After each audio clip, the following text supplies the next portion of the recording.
آقا کریم نے یہ بھی فرمایا خیرکم لأہلہ وآنا خیرکم لأہلی، تم میں سے بہتر وہ ہے جو اپنے اہل خانہ کے ساتھ بہتر ہے، اور فرمایا تم میں سے سب سے بہتر میں ہوں جو اپنے اہل خانہ کے ساتھ بہتر ہوں۔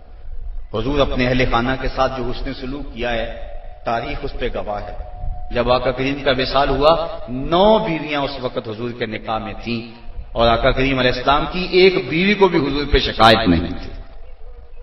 جبکہ اتنی کثرت سے ازواج ہوں تو اس وقت شکایت کا پیدا ہو جانا لازم ہے، لیکن اس انداز کے ساتھ حضور نے حسن سلوک کیا ان کے ساتھ، ان کے درمیان عدل قائم فرمایا، اور ان کے ساتھ محبت جو حضور کی تھی وہ مثال ہے ایک۔ حضرت سیدہ طیبہ طاہرہ حضرت خدیجہ الکبریٰ رضی اللہ تعالی عنہا کا جب آخری وقت آیا تو انہوں نے اپنی بیٹی حضرت فاطمہ الزہرا رضی اللہ تعالی عنہا کو بھیجا، کہا جاؤ اپنے باپ سے چادر مانگ لاؤ۔ تو سیدہ فاطمہ حاضر ہوئی، عرض کی امی چادر مانگ رہی ہیں۔ تو حضور علیہ السلام نے فرمایا بیٹا اپنی ماں سے پوچھو نا چادر کیا کرنی ہے۔ تو حضرت خدیجہ الکبریٰ رضی اللہ تعالی عنہا کی خدمت میں پوچھنے کے لیے حضرت فاطمہ واپس آ رہی ہیں، تو حضرت نبی رحمت صلی اللہ علیہ وسلم بھی پیچھے آ گئے۔ حضرت خدیجہ سخت بیمار تھی، عرض کی حضور اس وقت جو میری حالت ہے آپ دیکھ رہے ہیں، مجھے لگتا ہے کہ یہ میرا آخری وقت آ گیا ہے، میں نے چادر اس لیے مانگی ہے کہ اس چادر سے مجھے کفن دیا جائے۔ اب سنو حضور نے کیا جواب دیا۔ آقا کریم کی آنکھوں میں آنسو آ گئے اور فرمایا خدیجہ تو نے تو چادر مانگی ہے، لو اردت جلدی لا آتیتک، اگر تو میری جلد بھی مانگتی میں وہ بھی اتار کے دے دیتا۔ یہ ہے محبت بیوی کے ساتھ، یہ ہے پیار کا رشتہ۔ حضرت عائشہ صدیقہ رضی اللہ تعالی عنہا فرماتی ہیں ایک دن حضور بقیع سے واپس آ رہے تھے، میرے سر میں سخت درد ہو رہا تھا، حضور تشریف لائے تو میں نے کہا واہ آسا ہو، ہائے میرا سر گیا۔ تو حضور علیہ السلام نے کہا وَآنَا یا عائشہ، عائشہ یہ تیرے سر میں درد نہیں، یہ تو میرے سر میں درد ہو رہا ہے۔ یہ بیوی کے ساتھ محبت کا انداز ہے جو حضور نے اختیار فرمایا۔ یہ کیسا پیار ہے، یہ کیسی الفت ہے، ذرا غور تو کریں۔ رانا علی قلوبہم، اس کے دل پر زنگ چڑھا دیا گیا ہے۔ اللہ تعالیٰ نے زنگ نہیں چڑھایا، اس کی کرتوتوں کی وجہ سے زنگ چڑھ گیا، دنیا میں انہماک کی وجہ سے زنگ چڑھ گیا، گناہوں کی کثرت کی وجہ سے زنگ چڑھ گیا۔ اور ایک حدیث میں آتا ہے جب کوئی شخص گناہ کرتا ہے تو اس کے دل کے اوپر ایک سیاہ نقطہ پڑتا ہے، اگر وہ توبہ کر لے دل صاف ہو جاتا ہے، لیکن اگر وہ توبہ نہیں کرتا گناہ پہ پھر گناہ کرتا ہے تو ایک نقطہ اور ساتھ لگ جاتا ہے، پھر گناہ کرتا ہے تیسرا نقطہ لگ جاتا ہے، حتیٰ کہ اس کا پورا دل سیاہ ہو جاتا ہے۔ اور جب پورا دل سیاہ ہو جائے تو پھر کوئی نیا گناہ کا نقطہ لگنے سے اسے محسوس ہی نہیں ہوتا۔ چٹا لباس ہو، ایک بھی کالا داغ لگ جائے تو پریشانی ہوتی ہے، اور جب سارا لباس ہی داغ داغ ہو جائے تو پھر کوئی نیا داغ اس کو محسوس ہی نہیں ہوگا۔ اور دوسری مثال سے یوں سمجھایا گیا، فرمایا کہ جب کوئی شخص گناہ کرتا ہے تو اس کے دل کے برتن میں سوئی کے ناکے کے برابر سوراخ ہو جاتا ہے، اور اگر وہ توبہ کرتا ہے تو وہ بند ہو جاتا ہے، اور نہیں تو پھر اس کے ساتھ تھوڑا سا اور سوراخ بڑھ جاتا ہے، حتیٰ کہ گناہ کرتا رہتا ہے اور سوراخ ہوتے رہتے ہیں۔ پھر اس کے دل کی مثال غربال کی طرح ہو جاتی ہے، غربال کہتے ہیں چھاننی کو، جس کے پورے پیندے کے اندر سوراخ ہوتے ہیں۔ جب اس کا دل چھاننی بن جاتا ہے تو قرآن کی آیتیں ہوں، احادیث رسول ہوں، نصیحت کرنے والوں کی نصیحت ہو، کچھ بھی ہو، اٹھتے ہوئے جنازے ہوں، پھیلی ہوئی قبریں ہوں، عبرت کے ہزاروں نشان ہوں، لیکن جس طرح چھاننی کے اندر جتنا مرضی پانی ڈالو ایک قطرہ بھی نہیں ٹھہرتا، اس کے دل کے اندر کوئی شے بھی نہیں ٹھہرتی۔ سارا قرآن بھی پڑھ کے سنا دو اس کو ایک قطرہ بھی نصیب نہیں ہوتا، کیونکہ اس کا دل چھاننی کی طرح ہو جاتا ہے اور اس کے دل میں کوئی شے نہیں ٹھہرتی۔ یا تو اس چادر کی طرح ہو جاتا ہے جس کے اوپر سیاہیاں ہی مل دی جائیں، اب کوئی نئی سیاہی پریشانی کا باعث نہیں ہوگی۔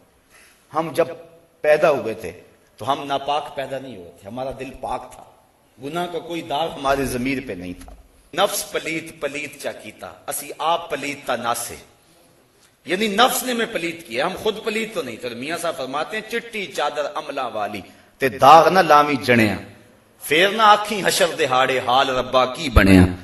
یہ سفید چادر ہے، اس کے اوپر اگر گناہ کا داغ لگتا چلا جائے گا دل سیاہ ہو جائے گا، اور جب دل سیاہ ہو گیا تو پھر حق اور باطل کی تمیز نہیں رہے گی۔ امام غزالی نے احیاء کے اندر ایک روایت نقل کی ہے کہ جب کوئی شخص گناہ کرتا ہے اور وہ مومن ہے تو اس کی کیفیت ایسے ہوتی ہے جس طرح پہاڑ کے نیچے آ گیا، ابھی گر نہ جائے اور یہ کچلا نہ جائے، اور جلدی جلدی وہ توبہ کرتا ہے، بے چین ہو جاتا ہے، مضطرب ہو جاتا ہے، گناہ کر گیا، نماز چھٹ گئی، گناہ ہو گیا، کسی کا دل دکھا بیٹھا، اذیت دے بیٹھا، کسی کو کوئی ملاوٹ حرام کی کر بیٹھا، کوئی مسئلہ بن گیا، بس اس کا دل بے چین ہے، بے تاب ہے۔ یہ مومن کی شان ہے۔ اور منافق کی یہ کیفیت ہے، جب گناہ کرتا ہے تو سمجھتا ہے کہ بدن کے اوپر مکھی بیٹھی تھی اور میں نے اس کو اڑا دیا۔ اب میں اور آپ ذرا دیکھیں کہ ہماری کیفیت کیا ہے۔ گناہ کرنے کے بعد اگر ایسا ہے کہ ہم محسوس کرتے ہیں کہ احد پہاڑ کے نیچے آ گئے تو پھر تو مبارک ہو، اور اگر گناہ کرنے کے بعد بھی احساس گناہ نہیں ہوتا تو پھر مجھے اور آپ کو فکر کرنی چاہیے۔ فرمایا کلا بل ران علی قلوبہم، بلکہ ان کے دلوں پر زنگ چڑھا دیا گیا، ما کانوا یکسبون، ان کی کرتوتوں کی وجہ سے، ان کے برے اعمال کی وجہ سے ان کے دلوں کے اوپر زنگ چڑھا دیا۔ اب اس زنگ کی وجہ سے انہیں حق اور باطل کی کوئی تمیز نہ رہی۔ آگے فرمایا کلا انہم عن ربہم یومئذ لمحجوبون، ایک تو یہ کہ ان کے دل پہ زنگ چڑھ گیا، دوسرا کل قیامت کے دن جب رب کے جلووں کی فراوانی ہوگی یہ لوگ اپنے رب کا دیدار نہیں پا سکیں گے۔ اللہ اکبر، کلا ہاں انہم عن ربہم، بے شک یہ اپنے رب سے، یومئذ اس دن، لمحجوبون، پردے میں ہوں گے، انہیں دیدار الہی نصیب نہیں ہوگا، ان کو اس کے جلوے نہیں ملیں گے، اور جس کو رب کا جلوہ اس دن بھی نہ ملا۔ ویسے تو اللہ نے قرآن میں فرمایا من کان فی ہذہ اعمی فہو فی الآخرۃ اعمی، جو اس دنیا میں اندھا رہا کل قیامت کے دن بھی اندھا ہی اٹھایا جائے گا۔ اس سے ان آنکھوں کی بے نوری مراد نہیں ہے، دل کی بے نوری مراد ہے۔ دل بینا بھی کر طلب خدا سے، کہ آنکھ کا نور دل کا نور نہیں ہے۔ اگر آج روشنی نہ ملی، آج مقصد زندگی حاصل نہ ہوا، جس چیز کے لیے اور جس مقصد کے لیے دنیا پہ آئے تھے وہ آج حاصل نہ ہوا تو کل بھی آنکھوں میں بے نوری ہوگی، کل بھی دل اندھا ہوگا۔ جو آج اس کا دیدار نہ پا سکا کل بھی نہ پا سکے گا۔ تو اس دن وہ اپنے رب سے پردے میں ہوں گے، حجاب میں ہوں گے، لمحجوبون، انہیں اپنے رب کا دیدار نصیب نہیں ہوگا۔ آقا کریم کے منہ سے جو نکلتا تھا حق نکلتا تھا۔ حضور علیہ السلام جب گفتگو ارشاد فرماتے تو حضرت عبداللہ ابن عمر رضی اللہ تعالی عنہ اس کو لکھ لیتے۔ بعض صحابہ نے کہا حضور کبھی غصے میں ہوتے ہیں، حضور کبھی مزاح فرما رہے ہوتے ہیں اور تم لکھ لیتے ہو، بعد میں آنے والے تو یہ تمیز نہیں کر پائیں گے کہ حضور نے یہ بات غصے میں کہی تھی یا حضور نے مزاح میں فرمایا تھا۔ تو حضرت ابن عمر نے لکھنا چھوڑ دیا۔ آقا کریم گفتگو فرمانے لگے تو دیکھا آج ابن عمر نہیں لکھ رہے، تو حضور نے فرمایا ابن عمر لکھتے کیوں نہیں ہو؟ عرض کی حضور مجھے پاس کے بعد صحابہ نے منع کر دیا ہے کہ آپ کبھی غصے میں ہوتے ہیں کبھی مزاح فرما رہے ہوتے ہیں، تو حضور نے ارشاد فرمایا اکتب فوالذی نفسی بیدہ، ابن عمر لکھا کرو، مجھے قسم ہے اس رب کی جس کے قبضے میں میری جان ہے، ما یخرج منہ الا حق، اس منہ سے حق کے علاوہ کچھ بھی نہیں نکلتا۔ میں غصے میں بولوں پھر بھی حق کہتا ہوں، میں مزاح میں کہتا ہوں پھر بھی حق کہتا ہوں۔ حضرت ابو ہریرہ رضی اللہ تعالیٰ عنہ فرماتے ہیں کہ ہم نے حضور سے عرض کی حضور انکا تداعبنا یا رسول اللہ صلی اللہ علیہ وسلم، حضور آپ ہم سے دل لگی بھی فرما لیتے ہیں؟ تو حضور نے ارشاد فرمایا انی لا اقول الا حقا، کہ میں دل لگی میں بھی حق کے علاوہ کچھ نہیں کہتا۔ ہم لوگ مزاح میں کو بات کریں تو بعد میں پریشانی ہوتی ہے کہ یہ بات نہیں کہنی چاہیے تھی، غصے میں کر جائیں تو پچھتاوا ہوتا ہے، بعد میں معذرت کرتے پھرتے، لیکن اللہ نے اپنے محبوب کو تبا کا وہ نور نصیب فرمایا ہے، اور آقا کریم علیہ الصلوۃ والسلام کو وہ اعتدال نصیب فرمایا ہے کہ حضور غصے میں فرما رہے ہوں پھر بھی حق فرماتے ہیں، مزاح میں کہہ رہے ہوں پھر بھی حضور حق ہی فرماتے ہیں۔ ایک صحابی حضور کی خدمت میں حاضر ہوا، اس نے سفر پہ جانا تھا، عرض کرتا ہے حضور مجھے آپ کوئی اونٹ عطا کر دیجیے، تو حضور نے فرمایا میں تو اونٹ کا بچہ دوں گا۔ اس نے عرض کی حضور میں نے بچے کو کیا کرنا ہے، میں نے لمبے سفر پہ جانا ہے، سامان بھی ہے اور میں خود بھی ہوں، فرمایا میں تو اونٹ کا بچہ دوں گا۔ تو پھر حضور نے فرمایا کہ کوئی اونٹ ایسا ہے جو کسی اونٹ کا بچہ نہ ہو؟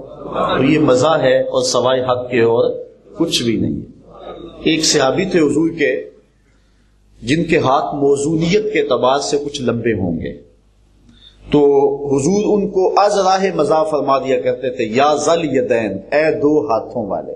اب مزاح بھی ہوں گے، حضرت انس رضی اللہ تعالیٰ عنہ کہتے ہیں یا ذل اذنین، اے دو کانوں والے۔ مزاح بھی ہو گیا لیکن سوائے حق کے اور کچھ نہیں تھا۔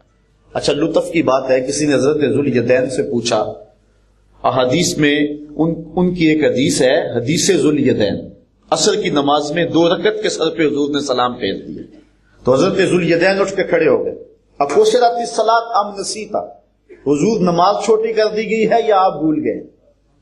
اللہ اکبر۔ صحابی کے ذہن میں جو بات پہلی آئی وہ یہ تھی کہ شاید نماز چھوٹی کر دی گئی، کیونکہ حضور کی اداؤں کا نام ہی تو دین ہے۔ اگر نہیں چھوٹی کی گئی تو پھر آپ بھول گئے، یہ دوسری بات، بخاری کی روایت ہے۔ اللہ اکبر۔ تو حضور علیہ السلام نے صحابہ سے پوچھا تو انہوں نے کہا کہ ہاں حضور، آپ نے 2 رکعت کے سر پہ سلام پھیر دیے۔ پھر حضور نے نماز پڑھائی۔ حالت نماز میں کسی سے کلام کر لیا جائے تو نماز باقی، مقتدی کلام کرے مقتدی کی گئی، امام کلام کرے امام کی گئی تو مقتدی کی بھی گئی۔ یہاں مقتدی نے کلام کیا ہے، حضرت ذوالیدین نے، پھر حضور نے کلام فرمایا ہے، پھر صحابہ نے کلام فرمایا، اور جہاں سے نماز چھوڑی تھی وہیں سے پڑھی ہے۔ معلوم ہوا اوروں سے کلام کریں تو نماز ٹوٹتی ہے، نبی سے کلام کریں تو نماز۔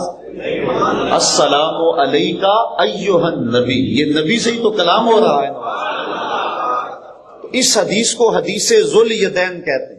اچھا، کسی نے حضرت ذوالیدین سے کہا کہ حضور تو لاڈ سے تمہیں ذوالیدین کہتے ہیں، تمہارا نام تو نہیں نا ذوالیدین، 2 ہاتھوں والا، یہ کوئی نام تو نہیں، یہ تو حضور محبت سے کہا تجھے اور تیرا نام پڑ گیا، بتاؤ اصل نام کیا ہے؟ حضرت ذوالیدین نے کہا اصل وہی ہے جو حضور نے رکھ دیا، ساری زندگی اپنا نام ہی نہیں بتایا، کہتے ہیں اصل وہی نام ہے جو میرے رسول نے رکھ دیا۔ محبتوں کا یہ عالم، تو حضور ان کو ذوالیدین کہہ کے پکارا کرتے۔ اس طرح ایک بوڑھی عورت حاضر ہوتی، عرض کہتی ہے حضور دعا کرو جنت میں جاؤں۔ فرمایا بوڑھی عورتیں جنت میں نہیں جائیں گی۔ اس نے رونا شروع کر دیا، کہا نہیں بوڑھی عورتیں جا ہی نہیں سکتی، تو اس نے پھر رونا شروع کر دیا، تو حضور پھر مسکراتے ہوئے فرمایا ان الجنہ لا يدخلها العجوز، جنت میں بوڑھی نہیں جائیں گی، جو جائیں گی جوان ہو کے جائیں گی۔ تو یہ سچ تھا اور مزاح بھی تھا، تو فرمایا میری زبان سے حق کے علاوہ کچھ نہیں نکلتا۔ ماں باپ کو جہاں اولاد کے اچھے مستقبل کی فکر ہوتی ہے، اس کا مستقبل ٹھیک ہو جائے، اور مستقبل سے مراد اس کی دنیا کی زندگی کے آخری ایام، کبھی اس کا مستقبل، آخرت کا مستقبل بھی سوچنا چاہیے۔ بچہ اگر سکول میں نہ جائے تو ماں باپ کو پریشانی ہو جاتی ہے بڑی، اور تعویذ بھی کرواتے پھرتے ہیں، دعائیں بھی منگواتے پھرتے ہیں کہ یہ بچہ پڑھ نہیں رہا، دل نہیں لگا رہا، کتنے دن ہو گیا سکول نہیں جا رہا، ماں کا چین لٹ گیا، باپ کا چین لٹ گیا۔ اور مسجد میں اگر نماز پڑھنے نہ جائے تو کیا ماں باپ کو اتنی ہی پریشانی ہوتی ہے؟ اگر اتنی ہی پریشانی ہوتی ہے تو پھر مبارک ہو، ویسے ہونی زیادہ چاہیے، لیکن اگر نہیں ہوتی تو پھر سوچنا ہوگا ہم نے کس کو ترجیح دی۔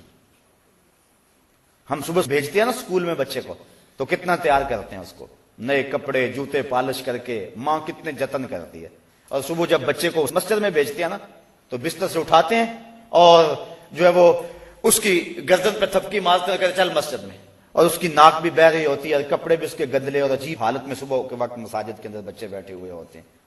اللہ کا قرآن پڑھانے کے لیے بھیجا ہے جس کو بغیر وضو ہاتھ بھی نہیں لگا سکتے، تو ہم نے کس حالت میں بھیج دیا؟ اور جب سکول بھیجا تو کس حالت میں بھیج دیا؟ میں یہ نہیں کہتا کہ بچوں کو اس انداز میں سکول نہ بھیجو، صفائی ستھرائی دین کا حصہ ہے، لیکن جب قرآن مجید پڑھنے کے لیے تم نے بھیجا تمہیں یہی اہتمام کرنا چاہیے تھا۔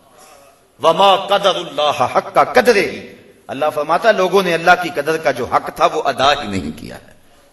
جو ماں باپ جتنی اہمیت دیں گے اس حساب سے بچوں کے ذہن میں وہ چیز بیٹھے گی۔ تو فرمایا وما ادراک ما سجین کتاب مرقوم ویل یومئذ للمکذبین الذین یکذبون بیوم الدین وما یکذب بہ الا کل معتد اثیم، اور آخرت کو وہی جٹلائے گا جو سرکش اور گناہگار ہوگا، جس کے سینے میں خوف خدا کی چنگاری موجود ہوگی، وہ آخرت کی قولاً عملاً کبھی بھی تکذیب نہیں کرے گا۔ اس کی زندگی کا سب سے اہم مسئلہ یہ ہوگا۔ بخاری شریف کتاب الایمان کی روایت ہے، ایک تابعی کہتے ہیں میں 30 صحابہ سے ملا ہوں اور میں نے 30 صحابہ میں ایک کو بھی نہیں دیکھا جو ایمان کے بارے میں فکر مند نہ ہو۔ 30 صحابہ میں ہر بندہ فکر مند تھا ہمارا خاتمہ ایمان پہ ہو جائے، ہمارا خاتمہ ایمان پہ ہو جائے. جب بھی بات ہوتی خاتمہ ایمان کی بات ہوتی. حضرت سعید ابن المسیب 80 سال عمر ہے, زندگی و موت کی کشمکش ہے. لوگ حال پوچھنے آئے, کہا سعید ابن المسیب کیا حال ہے؟ ہم سے اگر کوئی حال پوچھنا کیا حال ہے تو ہم یہی کہیں گے ٹھیک ہے, صحت ٹھیک ہے, کاروبار ٹھیک ہے, یہی حال ہمارا حال کا مفہوم ہی ہے. لیکن حضرت سعید ابن المسیب سے پوچھا کیا حال ہے؟ کہا اللہ کا شکر ہے, شیطان جس روپ میں آئے میرا کچھ نہیں بگاڑ سکتا, لیکن اگر عورت کے روپ میں آئے تو میں کچھ کہہ نہیں سکتا. 80 سال کی عمر میں کہہ رہے ہیں. انہیں اس وقت بھی فکر لگی ہوئی ہے کہیں شیطان اس راستے نہ آ جائے, اور انہیں اپنے حال کی صحت جو ہے کہ میرا حال ٹھیک ہے, بیمار ہیں, پوچھنے والے کہتے ہیں کیا حال ہے؟ کہا اللہ کا شکر ہے کہ شیطان کا ہر راستہ میں نے روک دیا ہوا اللہ کی توفیق سے.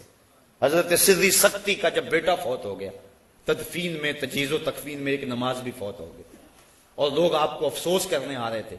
آپ نے شام کے وقت اٹھتے ہوئے کہا کتنا عجیب دور آ گیا, میرا بیٹا فوت ہوا, سارا شہر افسوس کے لیے آیا, اور میری نماز فوت ہوئی, کسی ایک نے بھی نہیں پوچھا. تو یہ فکر والی باتیں ہیں. آپ جانتے ہیں کہ مدینے میں یہودیوں کا ایک خاصا نیٹ ورک تھا, ان کے علماء بیٹھے ہوئے تھے اور ان کے نذرانوں کا کاروبار چلتا تھا. اب جب لوگ راغب ہونے لگے وہ پریشان ہو گئے کہیں ہمارے نذرانے ختم نہ ہو جائیں. ان کے علماء باہم جڑے مل بیٹھے, اب کیا کیا جائے. عبداللہ ابن سلام پڑھے لکھے شخص تھے یہودیوں میں سے, اور بات کرنے کا ڈھب اور سلیقہ بڑا تھا. انہیں کہا عبداللہ ابن سلام تم جاؤ اور جا کے اس شخص سے بات کرو, سوال کرو, اعتراض کرو, اگر جواب معقول ملے تو پھر ہم ماننے کے لیے سوچیں گے, ورنہ ڈٹ کے کہیں گے وہ تو ہمارے سوالوں کا جواب نہیں دے سکتا. عبداللہ ابن سلام گھر سے نکلے, علماء یہود کے ہاتھ اٹھ گئے, لیکن تقدیر مسکرا کے کچھ اور ہی کہہ رہی. سودا لینے کے لیے بازار گئے, ہاتھ اس کے بکے جس کے خریدار گئے. عبداللہ ابن سلام, یہ جو روایت میں پیش کر رہا ہوں مشکات میں موجود ہے, ابو داؤد باب فضل الصدقہ میں بھی موجود ہے, اور بھی کتب میں موجود ہے, اور ایک صحاح کے علاوہ دیگر کتب میں یہ روایت موجود ہے. انہوں نے 100 سوال خانہ ذہن میں ترتیب دیے, یہ کہوں گا, یہ بات کروں گا, یہ پوچھوں گا. لیکن جب حضور کی خدمت میں پہنچے, صلہ رحمی پہ بات حضور کر رہے تھے. جو تعلق توڑے اسے جوڑ, جو تجھے محروم رکھے تو جھولیاں بھر, جو ظلم کرے اسے معاف کر دے, یہ حضور کی بات چل رہی تھی. اب یہ جا کے کونے میں بیٹھ گئے. تھوڑی دیر کے بعد آگے ہوئے, آقا پوچھا کدھر آئے ہو؟ کہا حضور غلام بننے آیا. سارے سوال تتلیوں کی طرح اڑ گئے دماغ سے. ملا رومی مرشد اقبال بولتے ہیں, اے لقائے تو جواب ہر سوال, حال شود ہر مشکلت بے کیلو کال. تیری تو ملاقات ہی سارے سوالوں کا جواب. اور مرید رومی بولا, قلندر لاہوری بولا, شہر اقبال کے واسطے تمہیں فخر ہے, اقبال بولا. اقبال کہنے لگا یک نظر کر دی و آداب فنا آموختی, وہاں خنک روزے کے خاشا کے مراوا سوختی. کیا بات ہے, تم نے ایک نظر کی سارے مسئلے حل کر دیے. نظر کی جولانیاں نہ پوچھو, نظر حقیقت میں وہ نظر ہے. اٹھے تو بجلی پناہ مانگے, گرے تو خانہ خراب کر دے. سارے مسئلے حل ہو گئے, کلمہ پڑھ کے غلام ہو گیا. جو کان یہ سننے کے لیے بے تاب تھے کہ ابھی خبر آئے گی کہ مسلمانوں کے نبی کو کوئی جواب نہیں آیا, ان کے کانوں میں یہ خبر پڑی, تیری تک کے ادامہ میں مرید ہو گئی. جب انہوں نے یہ بات سنی تو دوڑے دوڑے آئے, عبداللہ ابن سلام تو نے یہ کیا کیا؟ تو نے یہودیت کی ناک خاک آلود کر دی. تو نے کچھ سوال پوچھا ہوتا, بات کی ہوتی, ہم سمجھتے لاجواب ہو گیا, مان لیا. ہم نے تو سنا تم نے سوال بھی کوئی نہیں کیا, کیا ہوا تجھے؟ عبداللہ ابن سلام فرمانے لگے مجھے بھی نہیں پتا مجھے کیا ہوا. جب میں نے اس پیارے محبوب کو دیکھا اور ان کے جمال جہاں آرا کی زیارت کی تو مجھے یقین ہو گیا کہ یہ چہرہ کسی جھوٹے کا تو نہیں ہو سکتا. ایسے چہرے تو سچوں کے ہوا کرتے ہیں.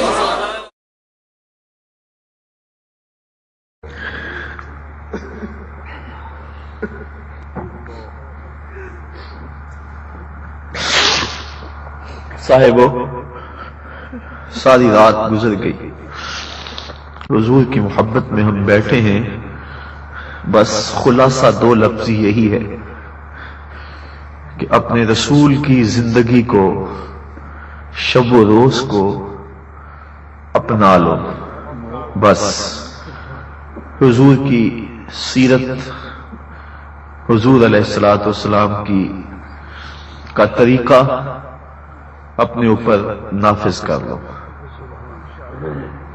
یہ وقت کی بھی یہی آواز ہے، قرآن کی بھی یہی آواز ہے، ولادت کی یہ گھڑیاں بھی یہی کہہ رہی ہیں، ایک قدم بھی نہ اٹھاؤ پیارے رسول کی مخالفت میں۔ حضور کا طریقہ ستھرا طریقہ ہے، کتنا مطہر طریقہ، تم کہیں اور سمت نظر اٹھا کر نہ دیکھو، تمہاری منزل واشنگٹن نہیں مدینہ ہے۔ اعلیٰ حضرت فرماتے ہیں کون نظروں پہ چڑھے دیکھ کے تلوا تیرا۔ حضرت عبداللہ ابن زید کو جب ان کے بیٹے نے آ کے بتایا جب حضور کا انتقال ہو گیا، زرقانی نے لکھا ہے، امام زرقانی نے کہا کہ ابا جی حضور کا انتقال ہو گیا ہے، تو حضرت عبداللہ بن زید نے ہاتھ اٹھا لیے، کہا اللہم اذہب بصری حتی لا ارا بعد حبیبی محمد احدا، اللہ مجھے اندھا کر دے، آنکھوں کے چراغ بجھ جائیں، یہ دیے میں نے کیا کرنے ہیں اگر تیرے محبوب کو نہیں دیکھنا۔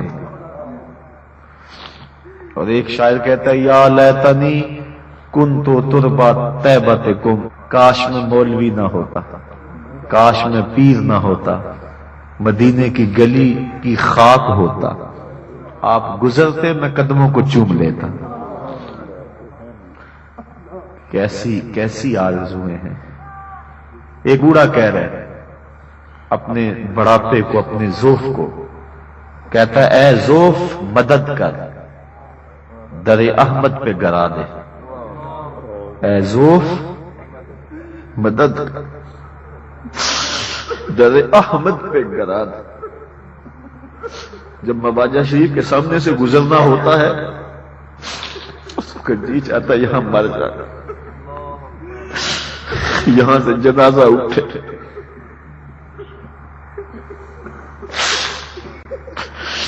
تو کہتا ہے اے زوف، یعنی اے میرے بڑھاپے، اے میری کمزوری، میں تو کڑتا تھا کمزور ہوں لیکن اب تو میرے اوپر کرم کر، اے زوف مدد کر، در احمد پہ گرا دے، دربان کہیں اٹھ، کہوں اٹھا نہیں جاتا،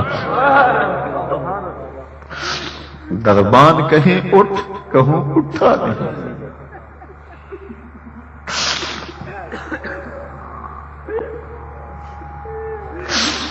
یہاں سے کون اٹھے گا؟ اس چوکھٹ سے کون اٹھے گا؟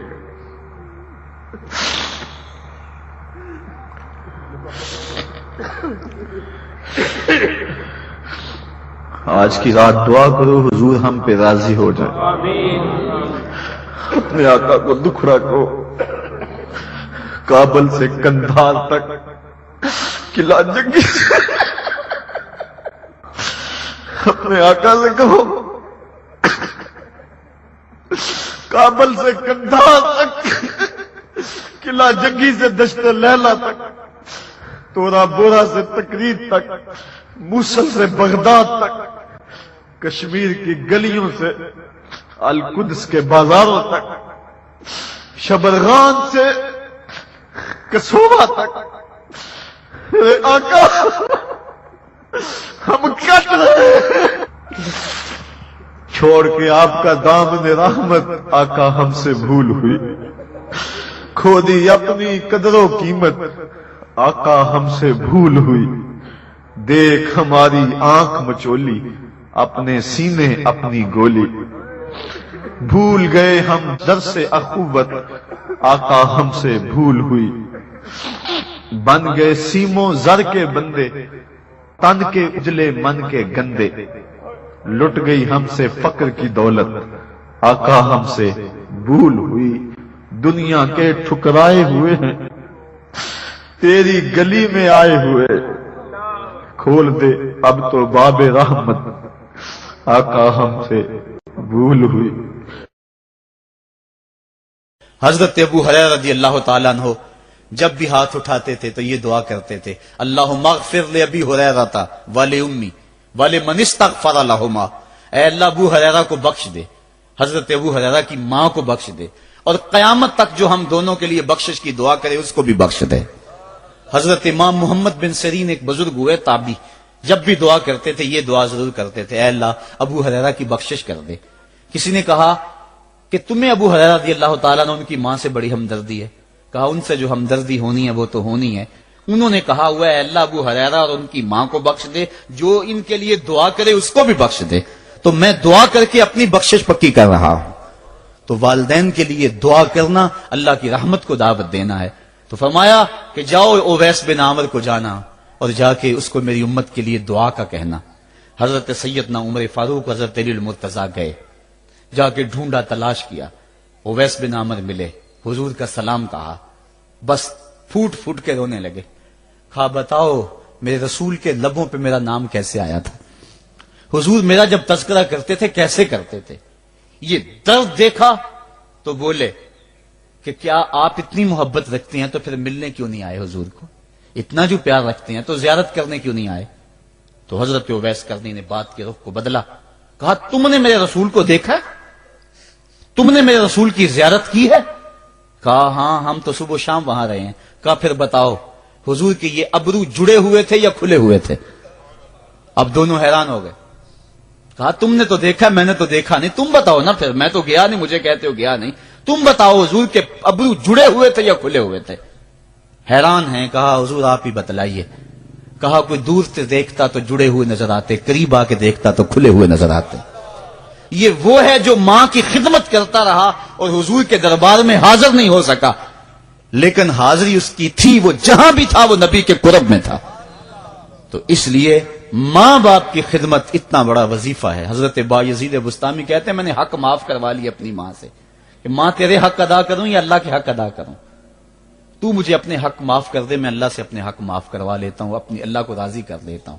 جنگلوں میں گھومتے رہے، 12 سال بیت گئے، ایک دن دوبارہ آئے، بستام کی سمت سے گزرے، خیال آیا چلو ماں کو سلام کر جاؤں۔ تہجد کا وقت تھا، رات کا وقت تھا، دروازے پہ کھڑے رہ گئے کہ میری ماں سوئی ہوگی، میں نے کبھی کوئی خدمت نہیں کی ماں کی، تو اب اٹھا کے تکلیف کیوں دوں؟ ساری رات کھڑے رہے۔ جب تہجد کا وقت گزرا تو نالی سے پانی آیا، سمجھ گئے کہ میری ماں تہجد کے لیے اٹھی ہے، دروازے کے قریب ہو گئے تو ماں نے ہاتھ اٹھا لیے، کہا اللہ میرا بیٹا بایزید تیری طلب میں نکلا ہوا ہے، میں نے اسے اپنے حق معاف کر دیے، تو اس کو اپنا وصال عطا کر دے۔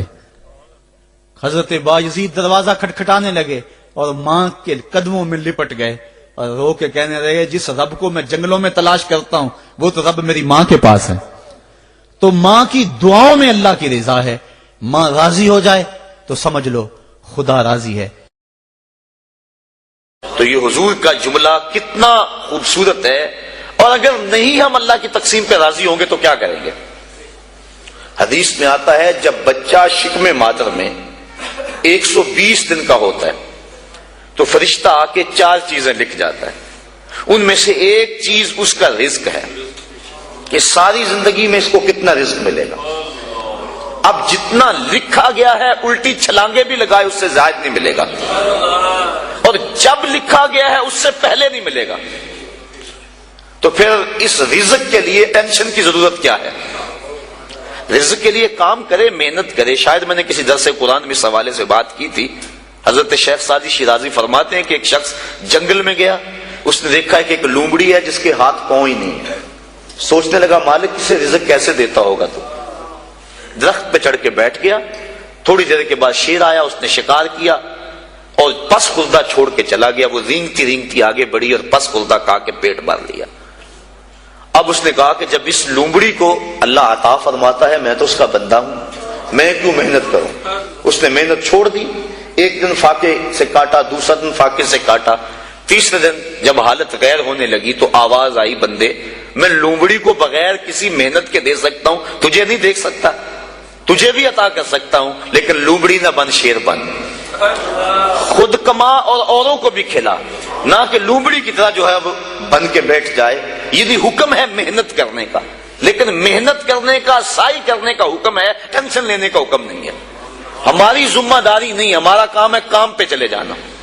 دیکھو نا آپ کسی فیکٹری میں کام کرتے ہیں، 8 گھنٹے کی ڈیوٹی ہے وہاں کام کی، تو آپ مزدوری کرتے ہیں یا کوئی کام کرتا ہے، مالک بیل دے کے آپ کو بلا لیتا ہے دفتر میں، 2 گھنٹے وہاں بٹھائے رکھتا ہے، آپ کو پریشانی ہونی چاہیے کہ وہاں کام جو ہے وہ نہیں ہو رہا، آپ کو کیا غرض؟